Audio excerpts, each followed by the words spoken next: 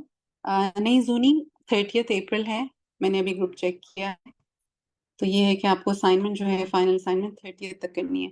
اچھا، اب نسیم خان، اگر آپ کا کچھ اس حوالے سے سوال ہے تو آپ ضرور پوچھ سکتی ہیں. اور طاہرہ یاسمین. جی جی میرا سوال یہ ہے کہ میں آج جو ہے میرے یہاں لائٹ نہیں تھی، تو میں موبائل ڈیٹا سے انٹر ہوئی ہو کر، اور پھر بار بار وہ ڈسکنیکٹ ہو رہا تھا. تو میری جو اٹینڈنس لیٹ تو نہیں لکھی جائے گی؟ کیونکہ میں جب لائٹ آئی ہے تقریباً آئی تھنک 4 بجے کے قریب، تو پھر فوراً میں پھر انٹر ہو گئی. تو مجھے تھوڑی سی تو فکر ہے. آپ نے کیا ہاف این آور کا مس کر دیا؟ جی ایسا ہی کیا ہے میں نے، کیونکہ اس سے پہلے میں انٹر ہوئی موبائل ڈیٹا سے، لیکن وہ میں نے شروع سے تو تھوڑی سی لیکچر سنا ہے، اس کے بعد میں پھر میرا وہ ڈسکنیکٹ، پھر میں انٹر ہوئی، پھر 4-5 دفعہ میں نے ایسے کیا. تو پھر میں نے کہا اب یہ تو میں سن ہی نہیں پا رہی، تو میں نے پھر لائٹ کا انتظار کیا. تو 4 بجے لائٹ آئی، پھر میں نے شروع کیا. تو آپ جیسے کہ اچھا چلیں میں اس کا آپ کو جواب دے دیتی ہوں. دیکھیں ہفتے میں ایک ہی دن آپ کی کلاس ہوتی ہے، وہ بھی چند گھنٹوں کی ہے. ٹھیک ہے، 3:30 to 5:15 کوئی اتنا زیادہ ٹائم نہیں ہے نا. تو میک شور یہ کریں کہ آپ جو ہیں وہ اس وقت کلاس میں موجود ہوں. اپنے انٹرنیٹ کو چیک کریں، اپنی ڈیوائس کو ٹچ کریں، اپنا کوئی کارنر بنائیں،